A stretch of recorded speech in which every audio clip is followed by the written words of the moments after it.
My girlfriend texted, "Your promotion party is boring, leaving with Jake, don't wait up." I replied, "Drive safe." Then I changed the apartment locks and had her belongings delivered to Jake's address. The next afternoon, building security called saying she was demanding to be let in. I, 31, male, got the promotion I'd been grinding for over 2 years. Senior account director, 20% raise, corner office, the whole thing.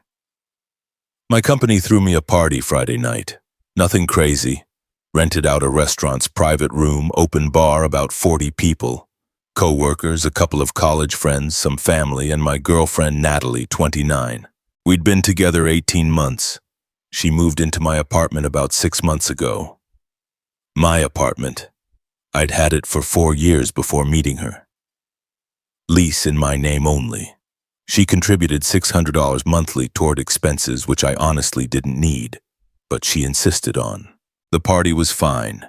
People congratulating me, telling work stories, my boss giving a speech about my dedication and vision, standard corporate stuff. Around 9 p.m., I'm talking to my college buddy Rick when I notice Natalie standing near the bar with Jake. Jake's one of my co-workers, junior designer, maybe 25, does decent work. They're laughing, standing pretty close, whatever. She knows people here. She's allowed to talk to them. 9:45 p.m., my phone buzzes. Natalie, this party is so boring, everyone's just talking about work stuff. I don't understand. Jake offered to show me this new cocktail bar downtown. Leaving now. Don't wait up. I stared at that text for a solid 30 seconds. Your boyfriend's promotion party? The biggest career achievement of his life so far. And you're calling it boring, leaving with another dude. I looked up. She was already walking toward the exit, Jake holding the door for her. She glanced back, saw me watching, gave a little wave and smiled like she was doing nothing wrong. Me, drive safe. Didn't argue, didn't call, just watched them leave. Rick noticed. Was that Natalie leaving? Yep. With Jake? Yep. Broke? Yeah. Stayed at my party another 2 hours, smiled, thanked people for coming, accepted congratulations. Inside, though, ice-cold clarity. Got home around midnight. Natalie's stuff was everywhere like always. Her yoga mat in the living room corner, her fancy skincare products covering half the bathroom counter, her clothes mixed with mine in the closet. Not anymore. Called a 24-hour locksmith. Guy arrived at 1 a.m., changed the deadbolt and the handle lock. $280, worth every penny. Then I started packing. Everything that was hers went into boxes and suitcases. Her clothes, her shoes, her random decorative pillows she'd bought without asking. Her collection of scented candles, everything. Took until 4 a.m., but I got it all. Sat on my couch surrounded by her boxed-up life and pulled up Jake's address. Found it on the company directory. We have everyone's info for sending packages and stuff. He lived in an apartment complex about 20 minutes away. Downloaded one of those delivery apps where you can send basically anything. Paid for a truck and 2 movers. Scheduled pickup from my place for 9 a.m. Delivery to Jake's address. Added a note. Natalie's belongings. She left with the owner of this address last night. Have a great life together. Cost me $340 for the whole service. Went to bed at 5 a.m. Slept surprisingly well. Update 1. Saturday morning. Movers showed up at 9 a.m., like scheduled. Professional guys. Didn't ask questions. Loaded up all her stuff, took 3 trips to their truck. By 10:30 a.m., my apartment looked like she'd never lived there. Felt lighter immediately. Opened all the windows, let fresh air in, made coffee, sat on my couch. My couch. And just breathed. My phone started ringing. Natalie. Ignored it. She called 6 more times, then texts started. Natalie. Why aren't you answering? Where are you? I'm coming home. I didn't respond, just waited. 1 p.m., my building's front desk called. Mr. Hayes, this is Dennis at the front desk. There's a woman here. Says she's your girlfriend. She's trying to get up to your unit, but her key isn't working. She's getting pretty upset. Her name? Natalie. Yes, sir. She's not my girlfriend anymore. She doesn't live here. Please don't let her up. Sir, she's saying she has belongings in your apartment. Had. Past tense. I had her belongings delivered to her new address this morning. She's no longer a resident. If she continues making a scene, call the police for trespassing. Understood, sir. I'll handle it. Hung up. 30 seconds later, my phone exploded. Natalie. What the hell? Open up. Why isn't my key working? This is my home. Me. No, it's my home. Your name was never on the lease. You were a guest who contributed to expenses. Natalie. You can't just kick me out. Me. You left my promotion party with another guy. Texted me it was boring, so I figured you'd moved on. Your stuff is at Jake's place. Good luck. Natalie. What? You sent my stuff to Jake's? Me. Yep. Cost me $340s, but worth it for the peace of mind, you psycho. Natalie. It wasn't like that. We just got drinks. Me. At 10 p.m. on my promotion night after calling my party boring. Sure. My phone rang again. Different number. Probably her friend's phone. Ignored it. Then Dennis called back. Mr. Hayes, she's left the building, but she's called the police. They're on their way. Just wanted to give you a heads up. Thanks, Dennis. I appreciate it. Waited. About 20 minutes later, knock on my door. 2 officers, one older guy, one younger woman. Mr. Hayes, we got a call about a domestic dispute. Officers, I invited them in. Here's the situation. My girlfriend, ex-girlfriend as of last night, left my promotion party with another man. Texted me it was boring and left with him. I came home, changed my locks, packed her belongings, and had them delivered to that man's address this morning. She's not on my lease, never paid rent, just contributed to expenses. She's now claiming I illegally evicted her. The older cop looked tired. Do you have documentation that this is your apartment? Yes, sir. Showed them my lease, utility bills in my name, everything. And she's not on the lease? Correct. She moved in about 6 months ago but never signed anything. It was casual. She gave me $600 monthly, but there was no formal rental agreement. The younger officer spoke up. Did you give her any notice before changing locks? She abandoned the residence last night. Texted me she was leaving and not to wait up. I took that as her moving out. The older cop actually smiled a little. Sir, I can't give you legal advice, but technically she established residency. You might have to go through formal eviction if she pursues this. That said, he glanced at his partner. Given that she voluntarily left, took her belongings with her, well, you had them delivered and there's no rental agreement. It's murky at best, probably civil court territory if anything. Do I need to let her in? No. This is your residence. She has no legal right to enter without your permission. If she continues harassing you or the building staff, that's a different issue. They left after making me sign a statement about what happened. Gave me a case number in case I needed it. Phone buzzed again, unknown number. This is Jake. What the hell, man? You sent all her stuff to my place? Me. You left my promotion party with my girlfriend at 10 p.m. Where else should I send it? Jake. We just got drinks. Me. Cool story. You guys have fun playing house now. Jake. I have a girlfriend. She's pissed off that some random woman's stuff just showed up at our door. Me. Oh, that's perfect. Sounds like a you problem. Maybe don't leave parties with other people's girlfriends. Block that number 2. Update 2. Sunday morning. I woke up to a voicemail from Natalie's mom, Diane. Lovely woman. Always liked her until this.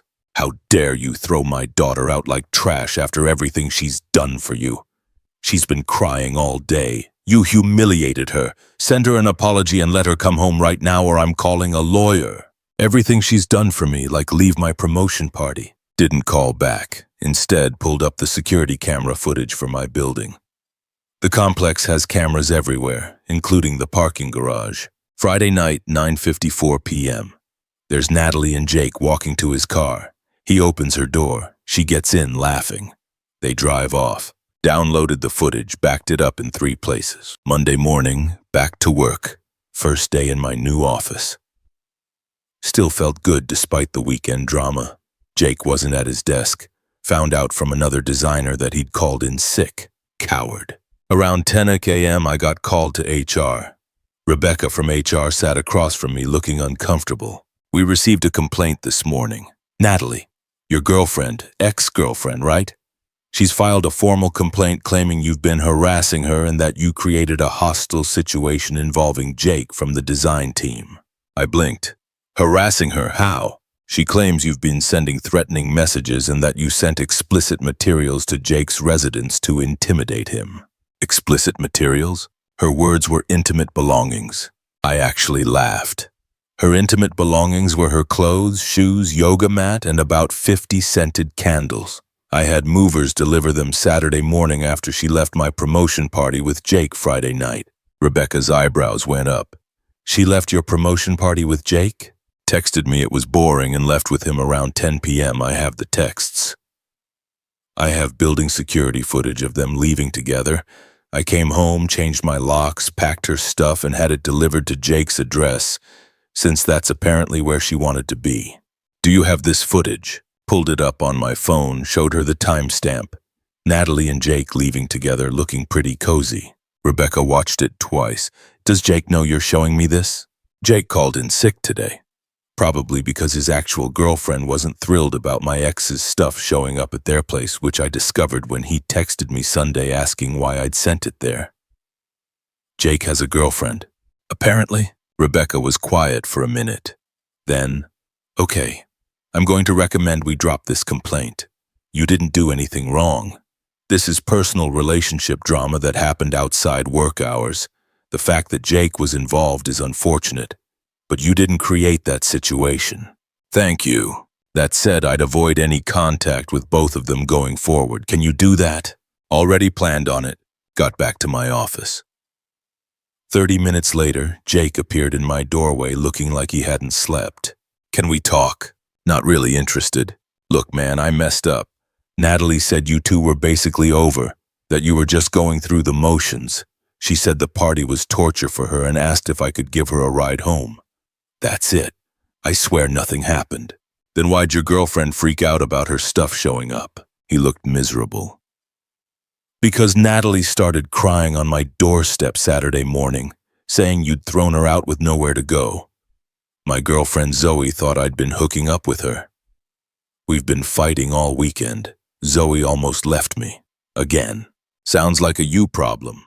You left my party with my girlfriend without asking me. You gave her a ride that lasted until sometime after midnight based on when she tried calling me. Whatever happened or didn't happen, you made a choice. Live with it. She manipulated me, man. I see that now. Cool, we done here? He left looking defeated. Tuesday, things got weirder. Natalie's best friend Lauren showed up at my apartment building. Dennis called me. Mr. Hayes, that woman's friend, is here. Says she needs to get some items Natalie forgot. Medications. What medications? He asked her, came back. Birth control and her anxiety prescription. I thought about it. Tell her to wait 15 minutes, I'll bring down anything medical. Went through the apartment one more time. Found her prescription bottles in the bathroom cabinet behind my stuff. Her birth control and anxiety meds, both in my name, because my insurance covered her as a domestic partner equivalent through my company benefits. Wait, my benefits? Checked my HR portal. Sure enough, I'd added her as a domestic partner 6 months ago to save her money on insurance. She'd been using my coverage this whole time. Called HR back. Rebecca, quick question. If I remove a domestic partner from my benefits, when does that take effect? Immediately, but they'd get COBRA continuation options. Remove Natalie, effective today. We're no longer together. Done. She'll get a notification in her email. Went downstairs, handed Lauren the prescriptions. Here, tell her she's off my insurance as of today. She'll get a COBRA letter. Tell her to stop contacting me, stop sending people here, and move on. Lauren looked furious. You're such a bastard. She loved you. She left my promotion party calling it boring with Jake at 10 p.m. That's not love. It was a misunderstanding. Then she misunderstood her way right out of my apartment. Have a nice day. Wednesday, got a letter from a lawyer. Natalie was threatening to sue for illegal eviction and emotional distress. Wanted $15,000 for pain and suffering, moving expenses, and replacement of items I allegedly damaged or stole. Called my own lawyer. Guy I'd used for my lease review years ago. Explained everything, sent him the texts, the footage, the timeline. He called back 2 hours later laughing. She has no case, zero. You could argue she abandoned the property. She wasn't on the lease. She left voluntarily with another man. You carefully packed and delivered her belongings at your own expense. And she's claiming emotional distress after calling your promotion party boring and leaving with a coworker? Tell her lawyer to kick rocks. He drafted a response. Basically, bring it. We'll counterclaim for harassment and frivolous litigation. Her lawyer went silent after that. Final update. It's been 3 weeks. Things have settled into a weird new normal. Natalie finally stopped trying to contact me directly, but the entitlement continued through other channels. Her mom sent me a bill for storage fees because apparently Natalie had to put some of her stuff in a storage unit. $240. I didn't pay it. Her sister called my mom, somehow got her number, trying to guilt trip her into talking sense into me. My mom, bless her, shut that down fast. My son got promoted and your sister left his celebration party with another man. I think he showed remarkable restraint. Found out through office gossip that Jake and his girlfriend Zoe actually broke up. Zoe couldn't get past the whole situation. Jake's apparently miserable, and while I should probably feel bad about that, I don't. He made his choices. Natalie sent one final text from yet another number 2 weeks ago. Unknown. I hope you know you ruined my life. I'm living with my parents. I lost my insurance. Jake's girlfriend dumped him because of your drama. You could have just talked to me instead of being cruel. I almost didn't respond, but then I did. Me. You texted me that my promotion party was boring and left with another guy. That's not a miscommunication. That's disrespect. I didn't ruin your life. You made a choice and found out there were consequences. Hope you find someone whose accomplishments don't bore you. Block that number too. The apartment feels different now. Quiet, but in a good way. I got rid of her decorative pillows, threw out the scented candle. Seriously, 50 of them. And rearranged furniture. Bought myself a new TV with part of that raise. Put up some art I actually like instead of the abstract stuff she'd insisted on. Work's been good. The promotion came with actual responsibility, but I'm handling it. Jake transferred to a different department. Graphic design instead of UX. We don't interact anymore. Fine by me. The $600 she used to contribute? Don't even miss it. Turns out I was subsidizing her lifestyle way more than I realized. She'd been using my Netflix, Hulu, Spotify, Amazon Prime, my gym membership, my insurance. When I added it all up, I was covering about $3,000 to $4,000 yearly in services she just assumed she could use. Now my subscriptions are all password changed and locked down. Her lawyer's demand letter never went anywhere. My lawyer's response shut that down hard. No lawsuit, no settlement, nothing. She just went away eventually. Ran into Dennis at the front desk last week. He grinned when he saw me. That woman ever come back? Nope. Good. She spent 20 minutes screaming in my lobby that day. Not professional. You did the right thing. Thanks, Dennis. Started seeing someone new a few weeks ago. Met her at a friend's barbecue. Her name's Kelsey. She's a veterinary assistant. And when I told her about the promotion, she was genuinely excited for me. Asked questions about my work, wanted to hear about my projects, celebrated with me. What a concept. We are taking it slow, but it's refreshing. No drama, no manipulation, no calling my interests boring, just actual mutual respect. Did I lose anything in this situation? Sure. 18 months I spent with someone who clearly didn't value me. Some money on locks and moving services. Had to deal with HR complaints and legal threats. Lost a few mutual friends who bought Natalie's victim narrative. But I also gained something, clarity. I won't tolerate disrespect. I won't be a doormat. If someone thinks my achievements are boring and my company is worth ditching for some 25-year-old coworker, they can find their way to the exit. The locks change for a reason, both literally and metaphorically. Natalie wanted to leave. She left, but she left everything behind, including the comfortable life she'd built on my foundation. She thought she could have both, the security of living with me and the excitement of whatever she was chasing with Jake. Turns out life doesn't work like that. You make choices. Choices have consequences. She chose to leave my promotion party. I chose to treat that as permanent. No regrets.